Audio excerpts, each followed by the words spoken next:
Hey, good morning, greetings. This is Imam Isa here. I wanted to address this concept.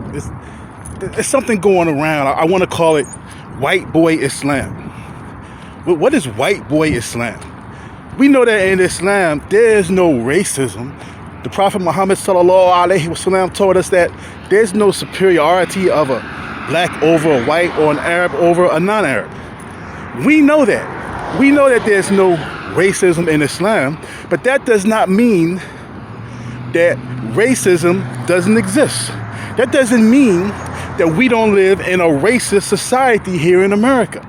Everything in America is racist. You can't escape racism in America. Racism is in the school system. It's in the policing. It's in the roads. The roads that you drive on are determined by the race. You can't buy a house without race being involved. You can't rent an apartment without racism being involved. It's involved in the court system. It's involved in employment. Everywhere you go, racism is involved in this country. So what is white boy Islam? That's when a person, a brother of Caucasian descent, or even an Arab or Pakistani descent, they come to America or they start talking about America as if there's no racism. And so when you speak out against racism, they act as a buffer between the racists and the Muslims who are speaking out against racism. Or they act as a buffer between the racists and the black people who are speaking out against racism. For instance, last year, there was an international outrage about police brutality. There was international outrage about police brutality worldwide. And so one prominent Muslim speaker, Caucasian, happens to be Caucasian, he was asked about police brutality at one of the conferences. And this Caucasian Muslim speaker is well known, and everybody loves the way he runs down the Arabic, and he's so impeccable with his Arabic, and so people are mesmerized by what he says.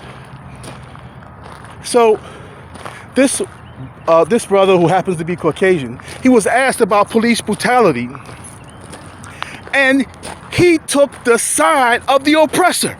He took the side of the police. Embarrassing. Right? He took the side of the police.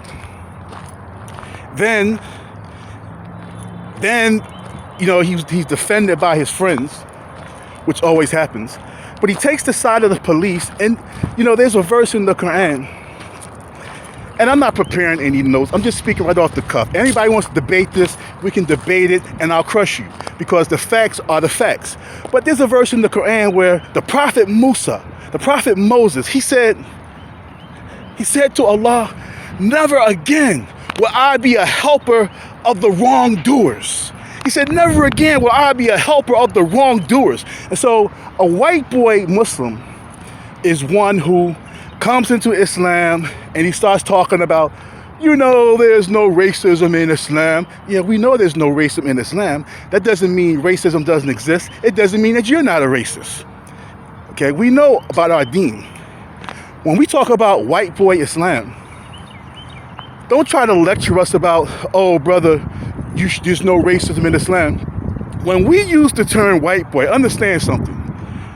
We know there's no racism in Islam. When we talk about white boy, we're talking about the oppressor. Just like if the Palestinian talks about the Zionists, you're not going to lecture the Palestinian about, oh, brother, we don't have any animosity against Jews and we don't hate people because they're Jews. We know that. But you also understand the situation he's in. You would never go to the Palestinian and talk about there's no racism in Islam. You would never do that. You would never act like his situation is not real. You wouldn't try to gaslight the Palestinian. But yet you come here and you want to tell us, oh, brother, don't play the race card. All you're doing is you're being a pawn in the hands of the racists.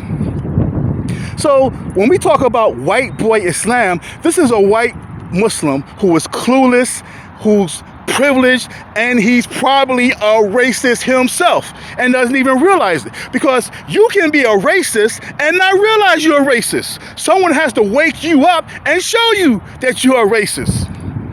So we're not going to call any individual a racist because his defenders will jump up.